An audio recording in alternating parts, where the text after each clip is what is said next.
Oke. Assalamualaikum warahmatullahi wabarakatuh. Selamat malam pemirsa, kawan pajak dimanapun Anda berada. Kembali lagi bersama saya Muhammad Widodo Ma'ruf dengan rekan saya Adi Prasetyo. Oke. Nah, di sini hari ini dialog interaktif pajak akan membahas mengenai hal baru nih, yaitu ngobrolin pajaknya para freelancer. Nah, jadi kita bahas tema ini karena sebelumnya ada nih ya Mas, request dari kawan pajak untuk membahas pajak tentang freelancer ini. Gitu. Nah, jadi teman-teman di sini dialog interaktif pajak ini juga akan memberikan hadiah kepada kawan pajak sekalian yang interaktif. Nah, nanti kita akan berikan sesi tanya jawab mengenai pajak tentang freelancer ini. Jadi kawan pajak yang mau berbagi cerita atau mungkin malah bertanya bisa mendapatkan kesempatan hadiah. Berapa Mas hadiahnya? Hadiahnya untuk 5 orang pemenang. Iya, 5 orang 5 pemenang. orang yang paling aktif, 5 orang yang aktif bertanya atau komen-komen di like di bawah. Iya. Jadi kawan-kawan pajak semua bisa nih nanti bertanya di komen ya. Nah, mungkin langsung aja kita bahas ya Mas tentang pajak freelancer ini. Nah, ini nih Mas, banyak yang ditanyakan. Freelancer ini kalau dalam undang-undang tuh apa Mas nyebutnya? Ada nggak sih nyebut freelancer gitu? Oke. Jadi kalau di undang-undang atau di peraturan PMK dan sebagainya itu penyebutannya bukan freelancer ya, tapi ada sebutan tersendiri yaitu pekerjaan bebas. Pekerjaan bebas Ya, berarti ya. Oh, tapi sebenarnya ya itu sama aja, cuma sama beda aja ya. istilah. Freelancer, pekerjaan Freelancer. bebas Iya. sama. Iya. Nah, pekerjaan bebas ini eh, pekerjaan yang dilakukan orang pribadi Orang yang pribadi. punya keahlian untuk mencari usaha memperoleh penghasilannya ya dari keahliannya itu. Oke, Tapi jadi punya keahlian khusus ya. punya keahlian khusus, tapi freelancer ini tidak ada hubungan hubungan kerja gitu dengan si pemberi Oh, penghasilannya. oh berarti tidak ada hubungan kerja misal kontrak atau misal yang gajian rutin gitu, bukan ya Mas berarti? Bukan bukan sebagai pegawai di Bukan sebagai beda pegawai. jauh. Jadi freelancer ini ternyata beda dengan pegawai kawan pajak sekalian. Nah, bagaimana pekerja itu dikategorikan freelancer, Mas? Atau freelance ini tuh tadi kan mungkin penjelasannya mungkin bisa ditegaskan lagi ya. Jadi bedanya pekerjaan bebas dengan pegawai atau karyawan itu intinya pekerjaan bebas ini pekerjaannya dilakukan seseorang yang punya keahlian dan tidak terikat hubungan kerja seperti tadi ya. Eh, dan hal ini berarti pihak yang melakukan pekerjaan bebas ini tidak sama dengan pegawai. Maksudnya eh, kalau misalkan pas ada kegiatan atau Iya. ada jasa yang diperlukan oleh si pemberi kerja atas keahliannya itu baru dapat penghasilan dari situ. Beda dengan pegawai yang memang rutin. Rutin sesuai dengan kerjaannya ya Betul. atau kontrak misal 1 tahun 2 tahun Iya. 3 tahun gitu ya. Nah tadi udah ngomongin nih tentang oh jadi dia punya keahlian khusus. Nah keahlian khusus seperti apa yang dikategorikan sebagai freelance ini Mas? Kalau di di dari sisi pajak ya yang Betul. dimaksud yang termasuk ke dalam tenaga ahli atau pekerjaan bebas itu contohnya ada pengacara, misalkan akuntan, arsitek, dokter yang ini ya nggak cuman bukan bukan dokter PNS yang cuman di satu pemberi kerja ya, Iya. konsultan, notaris, ada pemain musik, pembawa acara, penyanyi misalkan, pelawak, atau misal ada pengajar atau pelatih, penceramah, penyuluh, pengarang, macam-macam lah pokoknya Oh, yang iya. dia punya keahlian Keahlian. di bidang tertentu, keahlian khusus. Oh, jadi nggak sembarangan ya, Mas. Betul. Keahlian itu nggak sembarangan, mungkin bisa mungkin karena pengalaman, portofolio atau bahkan sertifikat khusus Iya. gitu ya. Contohnya aja tadi misal disebutkan bahwa ada pengacara, akuntan itu kan perlu kuliah, perlu sertifikat ya kan, jadi pengacara dan akuntan. Jadi kawan pajak sekalian bahwa freelance ini dibedakannya adalah karena tadi keahlian khusus, dan keahlian khusus ini tuh yang benar-benar bisa dinilai ya Mas.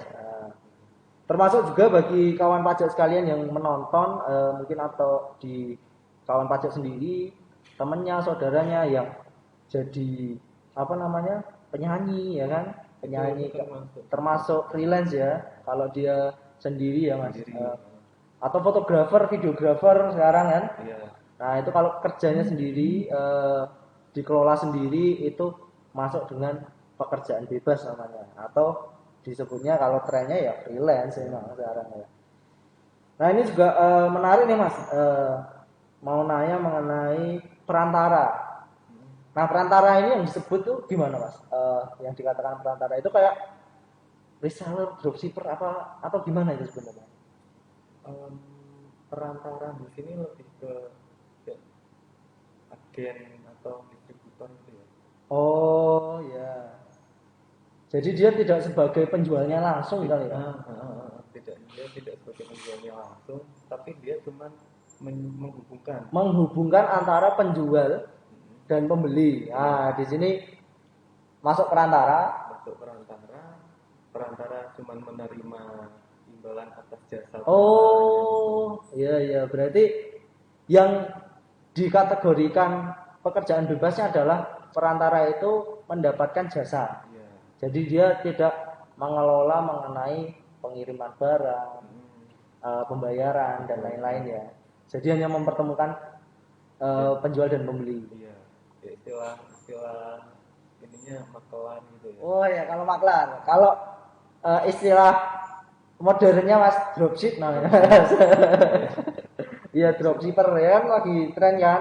Jadi teman-teman, bagi teman-teman dropshipper, reseller yang tidak pegang barangnya langsung, jadi menjual mendapatkan komisi, itu termasuk freelance dan bisa dikategorikan tadi ya Mas pekerjaan bebas. Nah, terus kalau pekerjaan bebas ini Mas, bukan pegawai, tidak bisa dikategorikan pegawai, tidak juga dikategorikan usaha karena dia sendirian kan, bukan badan atau CV atau, kecuali kalau buat CV atau badan beda lagi ya. Nah, cara ngitung pajaknya tuh pakai apa Mas tarifnya? Jadi iya tadi kan memang dibedakan antara usaha dengan yang pekerjaan bebas, karena pekerjaan bebas kan punya ada keahlian khususnya. Iya.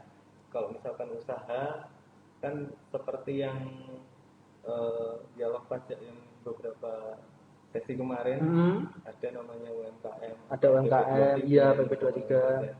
Tapi kalau misalkan dari pekerjaan bebas tenaga ahli ini tiap kali tenaga ahli ini apa namanya mendapat penghasilan dari pemberi kerja, di situ nanti dari pemberi kerjanya memberikan bukti pemotongan.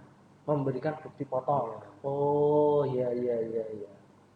Setelah itu nanti dalam jangka waktu 1 tahun pajak dihitung berapa total penghasilannya, terus ada namanya kalau misalkan si freelance ini penghasilannya masih di bawah 4,8, ada namanya norma penghitungan penghasilan neto. Norma penghitungan penghasilan neto. Ini ada kawan pajak yang jawab nih Mas, pakai NPPN. Bener gak Mas ini? Tadi kan itu. Nah, jadi benar sekali ya. Norma apa tadi kepanjangannya Mas? Norma penghitungan penghasilan neto. Iya. Norma penghitungan penghasilan neto. Oke, jadi Mas Saputra Firman ini juga tadi bertanya, mungkin nanti kita tampung dulu ya. Jadi kawan pajak yang sedang menonton, silahkan untuk bertanya lewat komentar. Nanti di sesi akhir kita akan ada tanya jawab.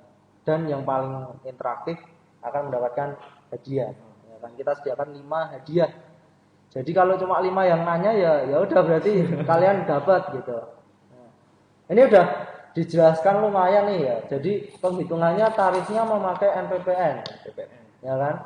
Memakai NPPN norma penghitungan penghasilan itu. Nah, ini kan hal baru nih yang baru kita bahas ya. Kalau kemarin mungkin kita bahasnya UMKM 0,5% atau misal pajak pajak PTKP ya Mas. Ada PTKP juga, terus ada tarif yang 5%, 15%, tarif progresif. Nah, ini hal baru nih kawan pajak sekalian yaitu NPPN. Nah, lalu nih kalau NPPN cara ngitungnya Mas.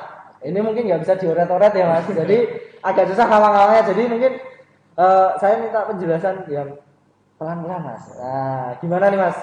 Contohnya kalau ngitung NPPN itu gimana? Jadi tadi kan berhenti sampai ke NPPN ya. Ya. Setelah penghasilannya itu 1 tahunnya itu dikumpulkan berapa jumlahnya, lalu ada namanya NPPN. NPPN ini istilahnya pemerintah sudah memberikan kemudahan untuk menghitung berapa sih neto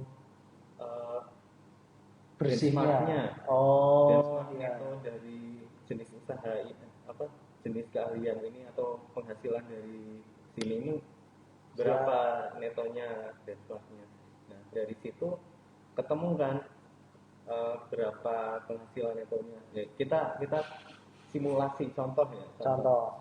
Misalkan ada seseorang si A misalkan dia belum menikah, bekerja sebagai konsultan hukum misalnya. Oh jadi konsultan hukum tadi ya kayak pengacara atau notaris gitu ya. Nah.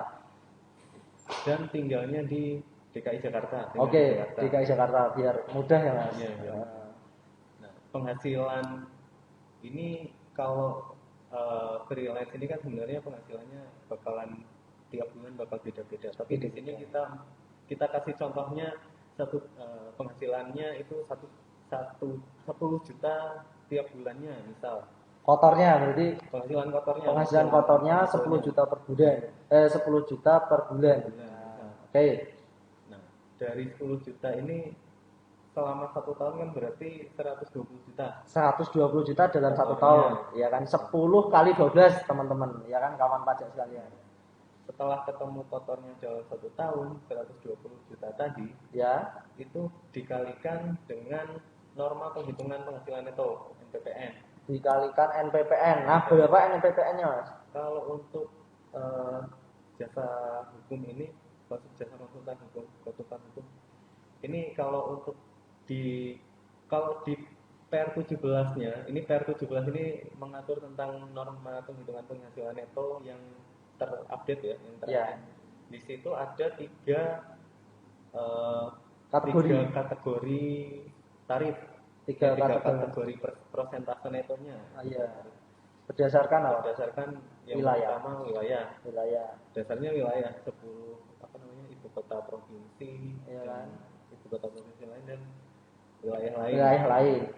Jadi kalau misalkan contoh si A tadi ini tinggal di DKI, berarti tarifnya dapat yang 50 bukan tarif NPPN-nya 50%. Karena dia konsultan hukum ya tadi. Konsultan hukum di Jakarta. Berarti penghitungan netonya itu 120 juta dikali 50%. Oke, berarti dianggapnya bersihnya 60 juta. Karena tadi setahun penghasilan brutonya 120, dikali NPPN 50% jadi 60 juta. Betul. Nah, 60 juta ini kena pajak langsung, Mas? Nah, 60 juta ini masih dikurangi lagi. Oh, masih dikurangi lagi. Wah, dikurangi apa nih, Mas? Dikurangi ada yang namanya PTKP. PTKP ya, balik lagi nih kawan pajak. Ada yang masih ingat nggak PTKP? Nah, ini tadi si A ini udah nikah atau belum? Belum kan? Contohnya belum. Belum menikah dan nggak punya tanggungan ya, Mas? Belum nikah, nggak punya tanggungan. Berarti PTKP-nya adalah 54 juta. Oke, jadi tadi penghasilan bersihnya 60 juta, PTKP 54 juta, lalu pajaknya? Nah, 60 juta dikurangi 54 juta ketemu 6 juta. Oke, 6 juta nih. 6 juta ini namanya penghasilan kena pajak. Penghasilan kena pajak. Nah, ada kata baru nih kawan pajak. Penghasilan kena pajak sebesar 6 juta. Penghasilan kena pajak ini adalah istilahnya kayak dasar pengenaan pajaknya dari situ. Dasar pengenaan pajaknya dari situ. Iya. Oh, ya ya, berarti yang kena pajak ini bukan 120 juta ataupun 60 jutanya ya, Mas. Berarti 6 jutanya 6 ini. jutanya. 6 juta yang kena pajak. Dari 6 juta tadi dikali tarif, baru dari 6 juta tadi dikali tarif. Dikali tarif, Tarifnya kan progresif ya. progresif. Berapa, Mas? Mulai dari 5%, 5%. penghasilan yang di bawah 50 juta. Oke, di bawah ke atasnya 50 juta. lagi 15, ke atasnya lagi 25. Oke. Jadi kalau dari 6 juta tadi dikali 5%, jadi pajaknya 300.000 300.000 dalam 1 tahun. dalam 1 tahun. Jadi penghasilan bersih 60 juta. Itu kena pajaknya 300.000 dalam 1 tahun. Oh, jadi seperti itu kawan pajak. Untuk perhitungan contoh perhitungan. Tadi mungkin saya ulangi lagi bahwa ada konsultan pajak ya Mas. Konsultan hukum. Nah, konsultan hukum ya. Konsultan hukum tinggal di DKI, penghasilan 10 juta ya kan sebulannya. Tapi kotor, masih kotor. Terus punya penghasilan dalam setahun itu 120 juta dikali NPPN ya. Nah, ini diinget-inget nih kalau kamu sebagai konsultan hukum atau kamu sebagai freelance lainnya, NPPN ini mengikuti aturan Per 17 tahun 2015 tentang norma penghitungan penghasilan neto. Jadi bisa dicek di situ ya untuk aturannya. Nah, nanti menyesuaikan tuh NPPN-nya, enggak semuanya 50% dong berarti. Iya. Nah, enggak semuanya 50%.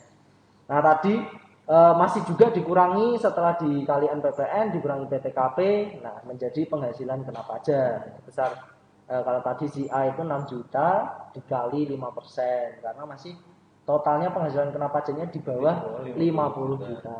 Nah, semoga simulasi ini cukup jelas. Nanti kalau nggak jelas bisa diulang-ulangi aja tentang ngitungnya gimana. Nah, kalau misal masih bingung silahkan bisa menghubungi ke kantor pajak terdekat untuk dibantu menghitungkan seperti itu. Jadi teman-teman kawan pajak sekalian, jangan sungkan untuk datang ke kantor pajak jika mengalami kesulitan perpajakan. Bisa konsultasi online juga ya Mas, termasuk di kantor KPP Pratama Pangkalan Bun. Nah, info lagi nih Mas, bahwa KPP Pratama Pangkalan Bun sekarang ini sedang menuju ke ZIWBBN, ya kan? Zona wilayah bebas melayani ya Mas. Nah, jadi wilayah bebas wilayah birokrasi bersih melayani. Nah, jadi mohon dukungannya teman-teman sekalian untuk menuju ke ZIWBBM. Nah, mungkin ini penjelasan yang singkat, ya kan? Dari kami ini kita buka sesi pertanyaan. Ini udah lumayan banyak nih Mas pertanyaannya. Oke. Alhamdulillah teman-teman sekalian pada menyimak dan mungkin kita jawab satu persatu dulu. Oke, terima kasih yang sudah bertanya. Ini pertanyaan dari yang kita pilih dulu ya.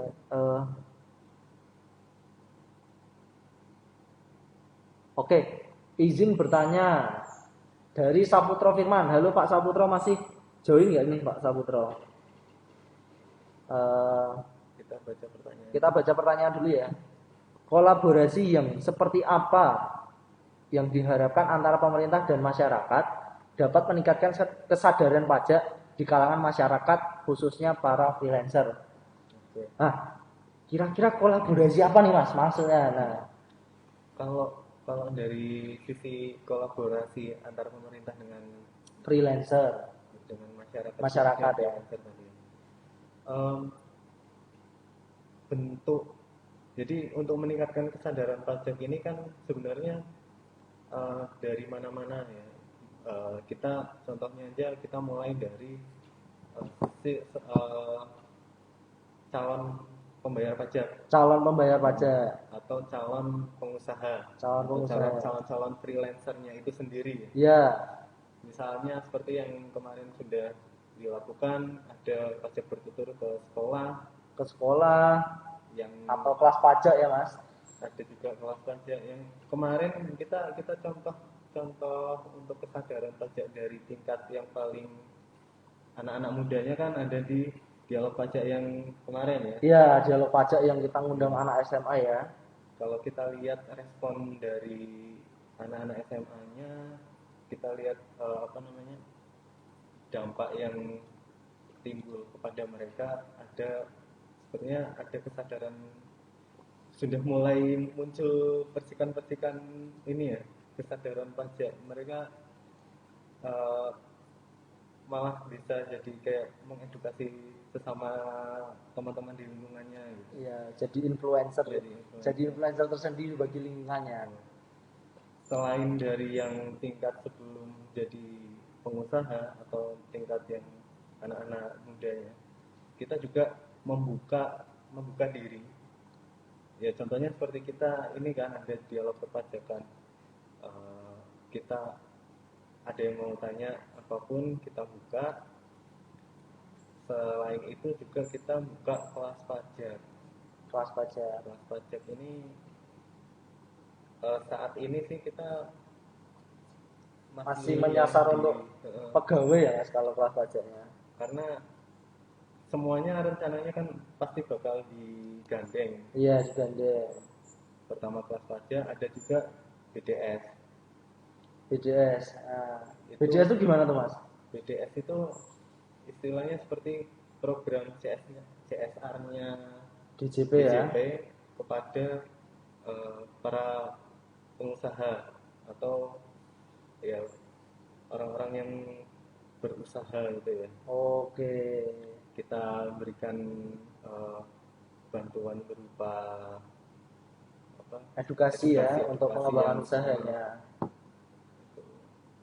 Ya harapannya kesadaran pajak, ya memang kesadaran pajak itu tidak bisa dilakukan oleh satu sisi atau satu dua orang, tapi harus semua orang yang sudah sadar pajak itu merangkul sebelah-sebelahnya, yuk kita sadar sama-sama. Oke, jadi yuk kita sadar sama-sama. Jadi kolaborasinya tentunya kita akan memberikan edukasi terlebih dahulu ya Mas. Betul. Jadi dengan contohnya kayak dialog interaktif pajak ini, di sini adalah request sebenarnya. Kemarin ada request dari kawan pajak sendiri, Mas coba bahas dong tentang freelance ini sendiri. Nah makanya kita terbitkan tema ini gitu. Jadi kawan pajak sekalian yang mungkin punya ide atau Mas usul untuk tema apa yang mau dibahas, bisa aja nih kayak satu tema ini juga usulan dari kawan pajak sekalian. Nah, salah satu tujuannya memang untuk menyebarluaskan atau kita sama-sama lah dari masyarakat tuh pengen bahas apa, kita bisa fasilitasi seperti itu. Oke, mungkin segitu dulu ya Mas. Mas Saputro jawabannya, mungkin kalau misal silahkan ditanyakan kembali. Kalau tanya lagi juga boleh Mas Saputro. Kita lanjut ke pertanyaan berikutnya Mas. Dari Syarif SR. Nah, kan para freelancer kerja itu ada istilahnya kerja target. Kalau tidak sesuai dengan target yang ditentukan, apakah ada dendanya? Nah ini maksudnya denda dari mana nih? Kan para freelancer itu ada istilahnya kejar target ini. Iya, mungkin bisa diperjelas kalau masih bergabung Mas Syarif atau Mbak siapa Syarif ini? Mungkin kalau misalkan sekilas tak jawab ya. Kalau untuk pajak dari freelancernya sendiri itu tergantung, ya kembali lagi ya, pajak penghasilan itu dibalikan kepada berapa penghasilannya. Jadi tidak ada standar harus bayar pajak berapa gitu. Iya. Kalau misalkan pas lagi di tahun itu lagi banyak penghasilannya, ya bisa meningkat. Otomatis pasti akan meningkat. Kalaupun di bawah PTKP berarti bisa nggak kena pajak Bang? Iya. Jadi tidak usah khawatir kalau penghasilannya itu kecil juga, maksudnya nggak di atas PTKP, yaitu tadi ya kalau penghasilan bersih masih di bawah 54 juta itu tidak harus membayar pajak. Nah, silakan laporkan SPT kalian, tapi tetap laporan SPT ya Mas. Tetap harus dilaporkan SPT-nya. SPT tahunan itu wajib untuk orang yang orang atau badan yang sudah terdaftar NPWP. Sudah terdaftar. Jadi seperti itu Mas Syarif jawabannya. Nah ini mungkin izin menjawab nih Mas terkait pertanyaan dari Mas WR Nugroho. Terkait reseller dan dropshipper kan banyak saat ini di kalangan anak muda. Ya, betul sekali nih Mas. Kata-kata apa ya? Kalau misal dulu terkenalnya maklar, sekarang dropshipper ya mirip-mirip lah, perantara dia. Dapatnya komisi. Gimana langkah DJP dalam mengedukasi pelaku ini agar taat pajak? Nah, pengenaan pajaknya ini pakai NPPN atau tarif progresif. Nah, jadi pakai NPPN atau tarif progresif nih Mas. Nah, tadi gimana nih? Kita mungkin ulang lagi kali ya Mas. Oke. Pertama mungkin kita jawab dulu langkah DJP dalam mengedukasi pelaku ini agar taat pajak. Langkah DJP ya seperti yang tadi ya. Kita menggandeng dari semua kalangan, dari mulai pelajar tingkat sekolah, Ya. tingkat mahasiswa pun ada, sampai ke pelaku usahanya sendiri. Dengan cara apa ya macam-macam, dari mulai kita memberikan edukasi tentang pentingnya pajak kepada anak-anak muda, kita memberikan pelatihan kepada para Pengusaha, freelancer gitu ya Mas. Biar ya ininya kita sama-sama buat pengusaha maju, penghasilan penerimaan dari sektor pajak juga harapannya bakal meningkat juga. Jadi tetap diutamakan untuk edukasi pajak secara luas. Tentunya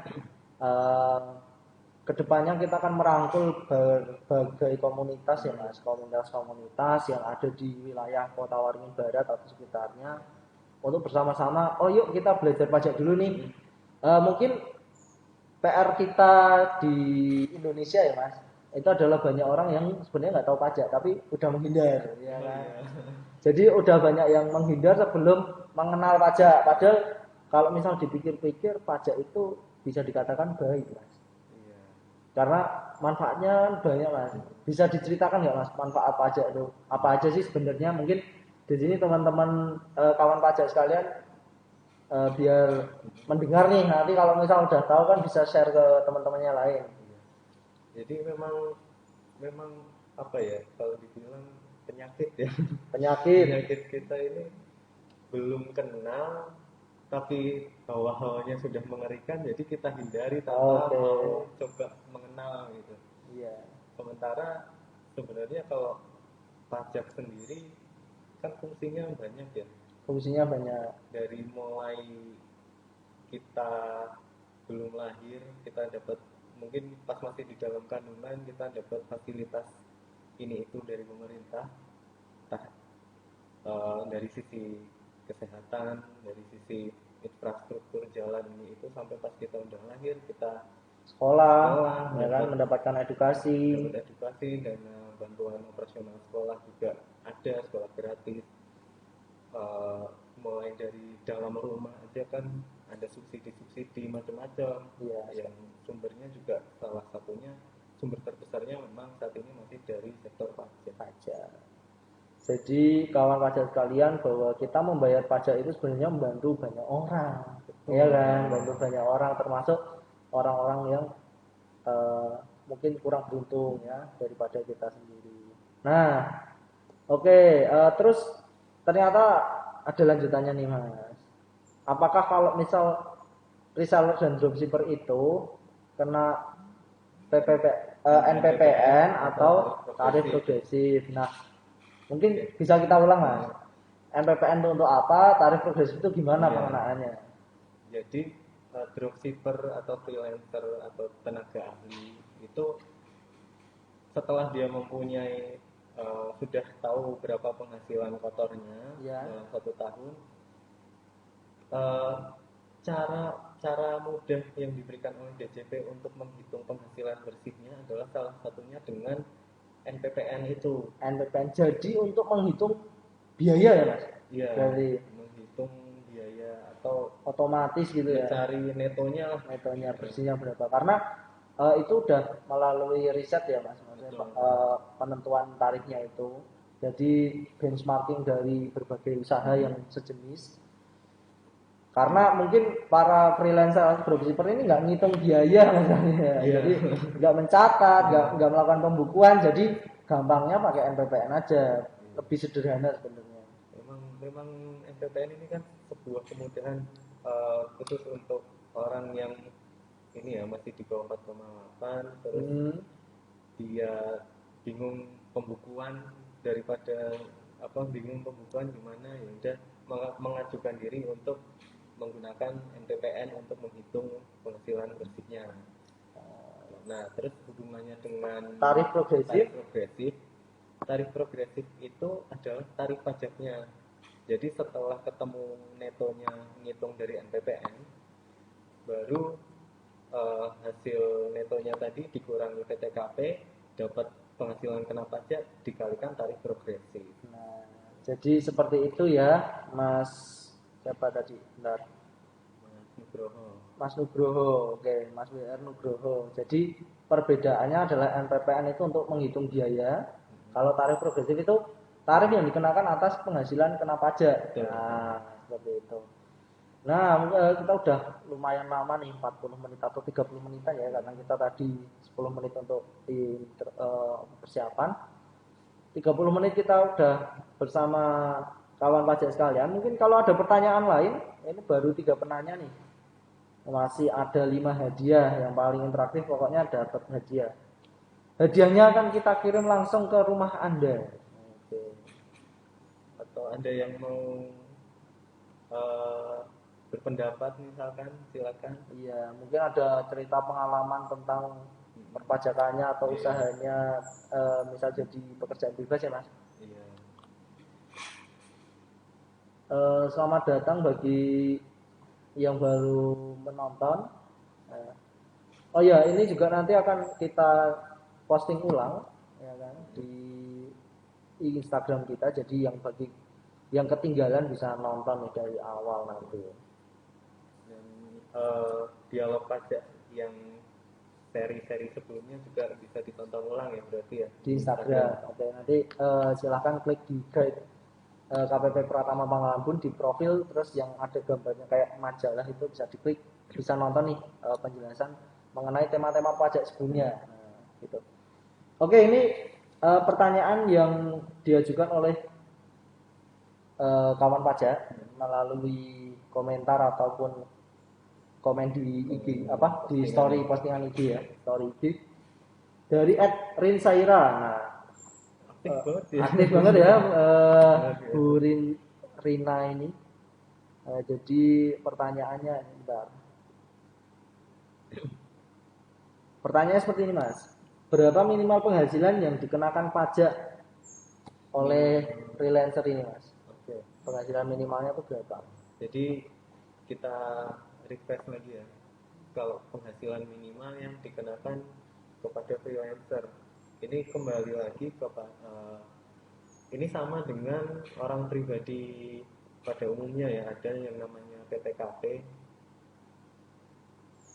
Jadi berapa penghasilan minimalnya ya asalkan penghasilan kena pajaknya itu di atas PTKP itu masih kena. Masih kena ya. Berarti PTKP minimal kan 54 juta. 54 juta. Jadi penghasilan bersihnya harus di atas 54 juta. Minimal.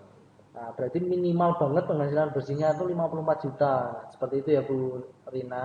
Jadi kalau penghasilan bersihnya setelah dikurangin NPPN tadi, ya kan, dikurangi biaya tadi, di bawah 54 juta berarti nggak usah bayar pajak. Iya. Nah, seperti itu ya Mas. Jadi para dropshipper nih, ya kan, yang ngedropship atau jadi reseller, tenang aja kalau penghasilan bersihnya nggak sampai segitu ya masih bebas pajak.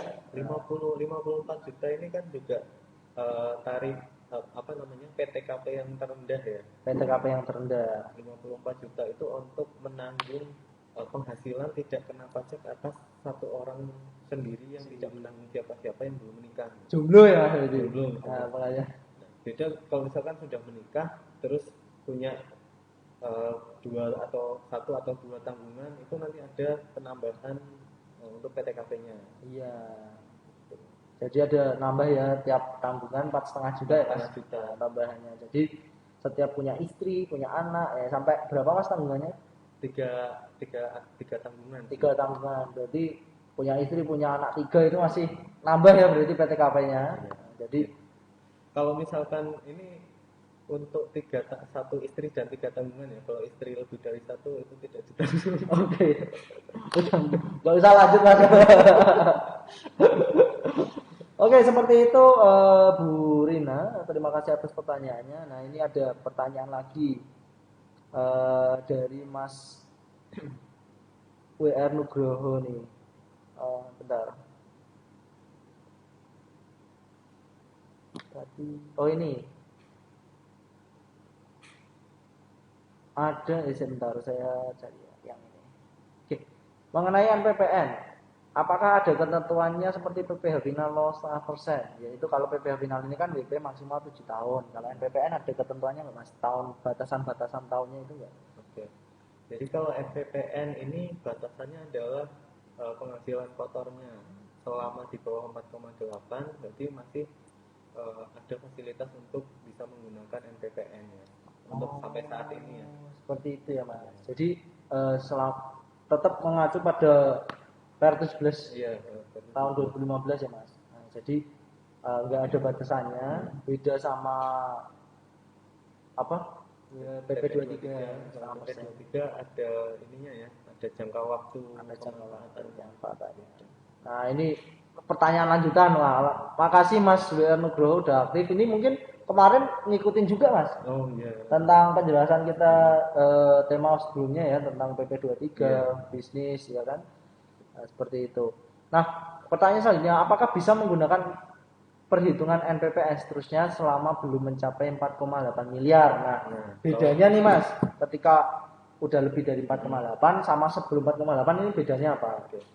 Jadi selama masih di bawah 4,8 kan kalau di PR 17 itu masih bisa menggunakan NPPN untuk mencari penghasilan netonya ya. Selama di bawah 4,8 bruto ya Mas, omsetnya. Oke.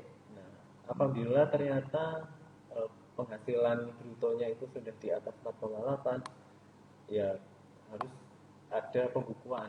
Harus ada pembukuan. Karena di 4,8 ke atas itu kan usahanya bukan usaha kecil lagi ya. Iya, udah dianggap mampu ya Mas, sudah menengah ke atas. Jadi pembukuan kan juga ada manfaatnya untuk si pengusaha itu sendiri atau si pekerja itu. Untuk ya kalau misalkan tanpa pembukuan secara keuangannya pasti susah lah ini. Susah ya. Jadi untung ruginya nggak tahu Mas kalau nggak ada pembukuan. Nah jadi kawan pajak sekalian, ingat-ingat ya kalau mau bisnis itu persiapkanlah untuk belajar pencatatan keuangan. Karena pada dasarnya kita bisnis itu mencatat uang masuk, uang keluar, jangan sampai terlalu banyak uang keluarnya daripada uang masuknya. Nanti rugi, nggak kerasa tiba-tiba modal tergerus. Terus kita nggak bisa usaha lagi seperti itu. Jadi persiapkanlah itu, belajar ya tetap. Iya. Gara-gara tidak ada pencatatan keuangan, jangan-jangan nanti modal yang dikeluarkan untuk menghasilkan penghasilan itu lebih tinggi. Iya, jadi hitungannya nanti modalnya nipis Mas. Nipis habis. Nipis nanti malah nggak jadi usaha lagi, utang ya kan malah jadi utang seperti itu. Nah, ini ada pertanyaan lanjutan nih dari Bu Atik Cantika. Oke, udah lama nih kita nggak ditanyain Bu Atik ini dari Malang. Oke, bagaimana pihak pajak menjaring freelancer yang belum memiliki NPWP padahal penghasilan di atas 54 juta dan aliran transaksinya memakai perbankan? Nah, seperti apa nih Mas? Bisa nggak sih kita ngecek dana di perbankan atau misal, oh ini kan ternyata nggak punya NPWP nih. Nah, itu gimana nih Mas? Ya, jadi jangan salah ya, jangan seolah-olah bisa apa namanya bertransaksi dengan tanpa ketahuan. Jadi saat ini kan beberapa tahun terakhir kemarin itu data perbankan itu sudah dibuka untuk sudah ada kerjasama antara perbankan dengan Iya, Direktorat Jenderal Pajak dengan Kementerian Keuangan ya. Kementerian Keuangan. Jadi eh, informasi-informasi terkait transaksi keuangan yang melalui jasa keuangan Iya. itu eh, pasti ujung-ujungnya nanti akan sampai juga ke Direktorat Jenderal Pajak. Oh, seperti itu. Jadi tetap bahwa pertanyaannya kita spotlight dulu nih. Udah belum ya? Oh ya. Udah jadi kalau misal transaksinya memakai perbankan tetap bisa kedetek ya. Kalau udah gede banget ya mungkin ada alert gitu ya Mas. Oh, ini transaksinya kok gede tapi nggak punya NPWP. Nah, itu bisa dikunjungi nih sama para pegawai pajak. Jadi tapi nggak usah khawatir karena sebenarnya perhitungan pajak juga menggunakan sistem progresif ya Mas. Jadi kalau misal penghasilannya emang kecil ya pajaknya kecil.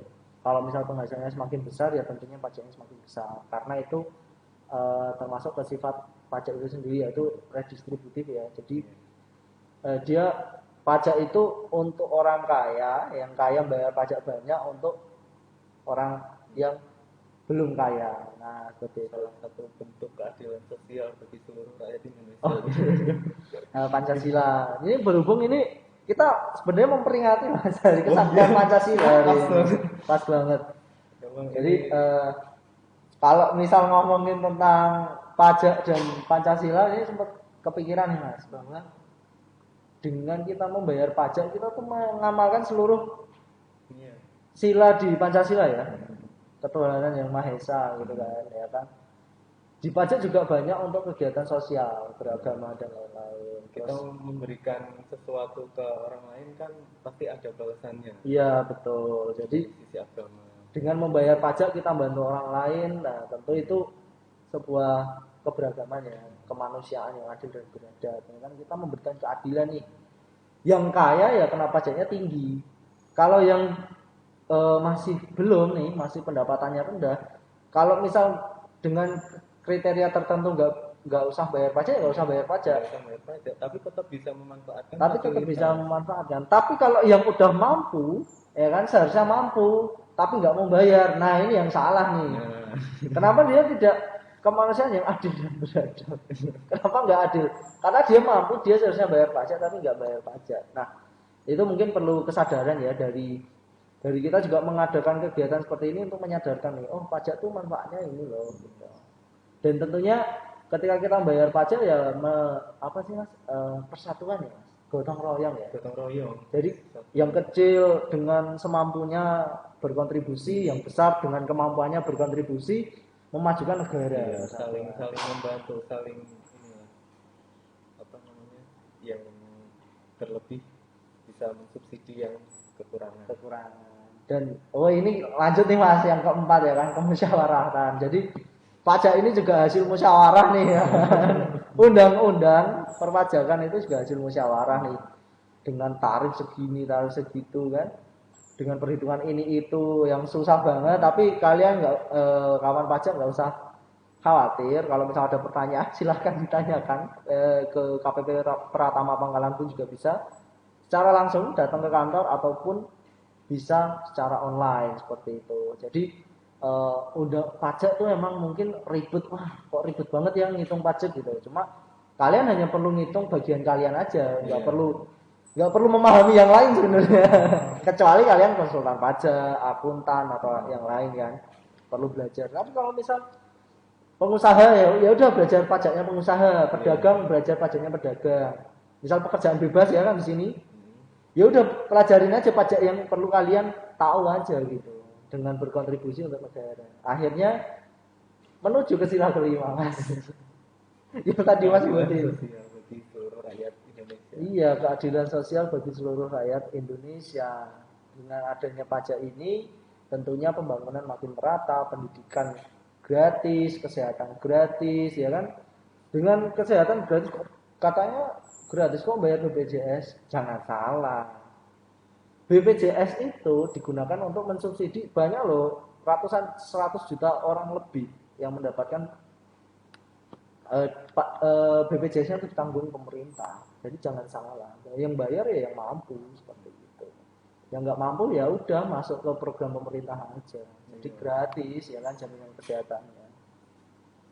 Gitu. Nah, eh ada pertanyaan lagi nggak nih kawan pajak sekalian?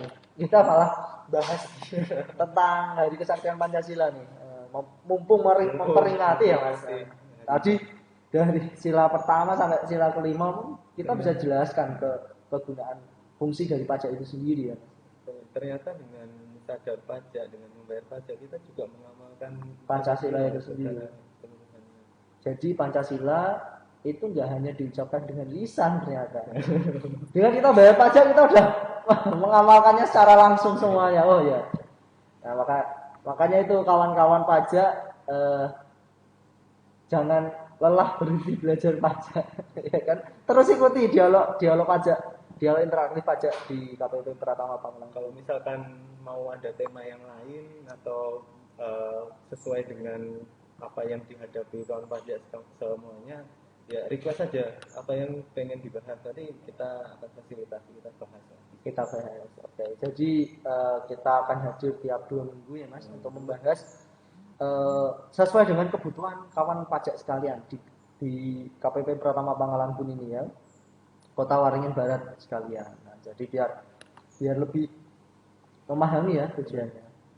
Oke, mungkin ini sampai sekarang belum ada pertanyaan lagi Mas. Apa mau ditutup atau kalau misal ya kalau belum ada pertanyaan lagi, ini ada sekedar pesan lagi ya untuk kawan pajak semuanya di sini yang sadar kalau dia punya NPWP. Kalau teman-teman sadar kalau saya ternyata punya NPWP, nah diingat-ingat terakhir kali lapor pajak itu kapan, lapor SPT tahunan itu kapan. Kalau misalkan belum lapor, segera laporkan. Jadi kalau misal bingung cara pelaporannya seperti apa, silakan kontak, bisa DM Instagram, bisa kontak di nomor yang sudah ada, nomor layanan yang ada di Instagram.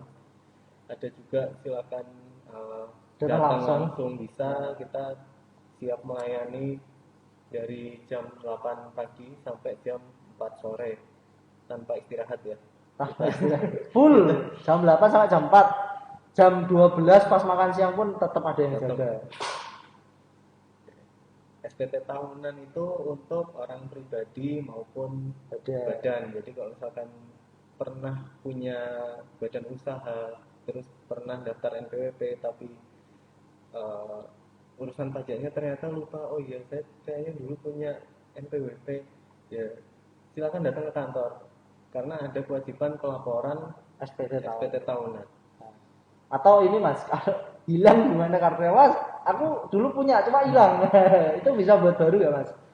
Kalau kartunya hilang jangan daftar NPWP baru, tapi silakan cetak ulang. Oke. Jadi kawan pajak nggak usah khawatir.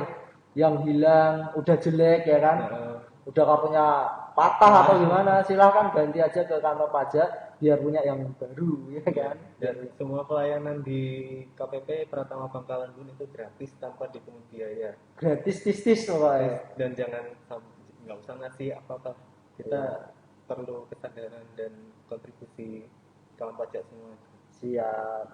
Sama ini ya Mas, bisa nggak sih Mas kalau lapor pajak tuh nggak perlu ke kantor pajak? Nah, kalau lapor pajak, karena SPT tahunan, males lah ke kantor pajak gitu. Gimana tuh Mas?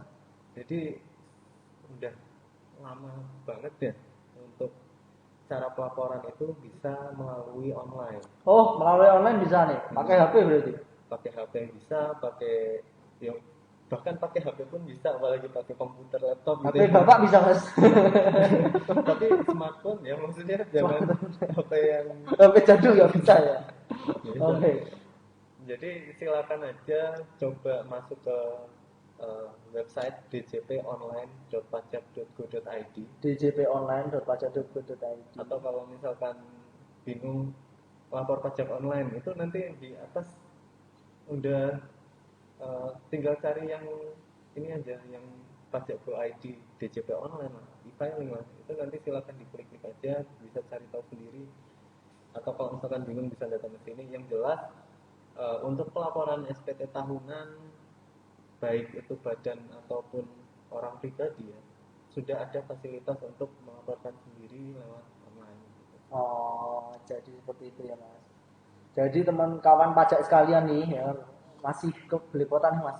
Manggil temen atau kawan. Jadi kawan pajak sekalian yang mau laporan SPT tahunan eh, secara online itu bisa menggunakan e-filing dan tentunya paling penting adalah kamu harus punya e-fin. Jadi kalau nggak punya e-fin belum bisa Iya. e-filing.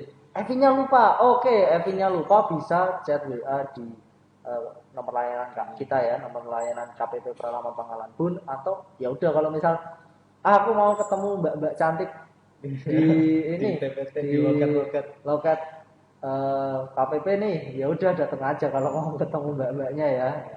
Jadi kita dari jam 8 sampai jam 4 sore dari Senin sampai Jumat itu buka terus untuk melayani wajib pajak sekalian seperti itu. Nah, terus ada lagi ya Mas yang disampaikan lagi nih. Em, Mungkin kalau ada lagi pertanyaan apa nggak? Kalau nggak ada, Pertanyaan kita cek nih. oke. Kalau ini sekedar informasi lagi, perkenalan lagi, kalau kawan pajak di sini yang masih belum tahu apa itu KPP. KPP itu adalah unit dari Kementerian Keuangan. Jadi berawal dari Kementerian Keuangan punya beberapa direktorat, salah satunya Direktorat Jenderal Pajak. DJP itu di wilayah-wilayah se-Indonesia itu ada yang namanya kantor wilayahnya, pusat wilayahnya ada di situ. Kalau di sini ada di kantor wilayah DJP Kalimantan Selatan dan Tengah yang lokasinya ada di Banjarmasin. Nah, di bawahnya Kanwil itu ada yang namanya kantor pelayanan pajak atau KPP. Dan di Kanwil ini ada 9 KPP, salah satunya di KPP Pratama Pangkalan Bun. Nah, jadi kantor wilayahnya itu Kalimantan Selatan dan Kalimantan Kalimantan Tengah. Tengah. Seperti itu.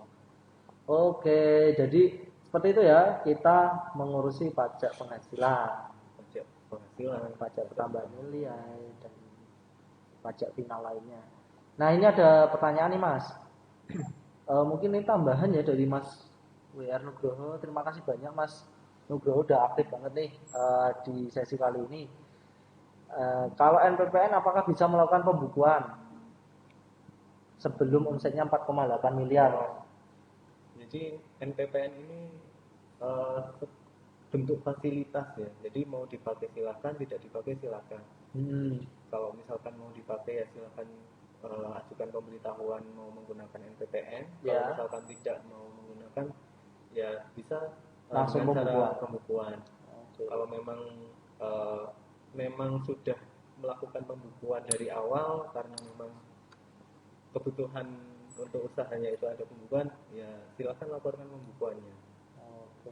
Jadi silahkan laporkan pembukuan atau memilih ya Mas. Yang penting mau gunain apa MPPN atau pembukuan laporan aja.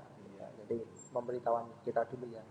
Nah, mungkin kata penutup Mas bagi untuk sesi kali ini tentang kita ngobrol pajak para freelancer nih, ya kan? Tentunya freelancer ini luas banget ya Mas, luas banget. Jadi eh, yang penting karena ini keahlian khusus ya kan. Nah, jadi kalau misal kamu bingung kamu masuk freelancer atau usaha nih, bisa aja nih tanyakan ke kantor pajak terdekat kalian.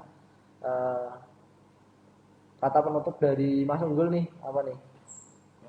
Pesan ya, yang pertama jangan lupa lapor SPT tahunan, terus memang perubahan perilaku pajak ini kan manfaatnya banyak ya, perubahan perilaku atau mindset atau Hmm, kesadaran seseorang terhadap manfaat pajak ini kan bukan cuman tidak bisa kalau misalkan ditanggung oleh satu atau dua orang.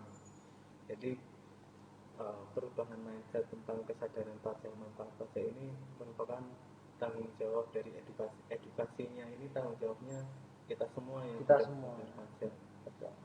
Mari ya kita sama-sama ajak saudara-saudara kita untuk mengerti manfaatnya pajak. ya tidak memungkiri ya bahwa nggak jadi tugas pegawai pajak doang nih yang edukasi, tapi bagi kawan pajak yang paham bisa nih sharing-sharing lah ke keluarga, ke temen ya kan terdekat gitu. Nah, mungkin tapi ini masih ada yang nanya nih Mas. Mungkin sekali lagi ya Mas. Oh, padahal udah ditutup. Tapi ada pertanyaan dari Bu Atik Cantika karena Bu Atik Cantika ini dari awal Mas, dari awal dialog pajak ini hadir ya. Ibu Atik ini udah antusias sekali ya, selalu mengikuti sesi-sesi ini. Nah, kita jawab nih pertanyaan terakhir dari Ibu Atik.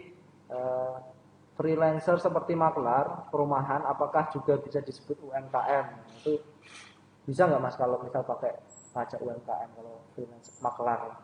Makelar real estate ya, jangan makelar lah, agen properti ya. Dan properti ya, namanya yang kembali lagi seperti yang tadi, untuk agen perantara. Iya, Agen perantara itu kan dia dapat penghasilan berupa apa istilahnya kayak fee atas hasil kerjanya dari si pemberi penghasilan, atau bukan bukan merupakan usaha yang sesuai dengan yang diatur di PP 23, itu berbeda. Jadi tetap itu nanti tidak bisa masuk ke UMKM ya, tidak bisa masuk tidak UMKM. bisa sesuai PP 23.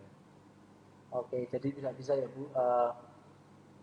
Semoga pemaparan dari Mas Unggul kali ini cukup jelas ya kan. Nanti kalau misal masih pengen lagi dibahas ya kan tentang freelancer bisa request atau bisa request tentang tema lainnya. Ini juga ada pesan dari Pak Saputro Firman nih. Gimana? Mantap, keren pemaparannya dari Mas Unggul. Dan terima kasih Terima kasih. kawan pajak yang sudah dari awal sampai akhir mengikuti ya kan. Terima kasih semua atas perhatiannya.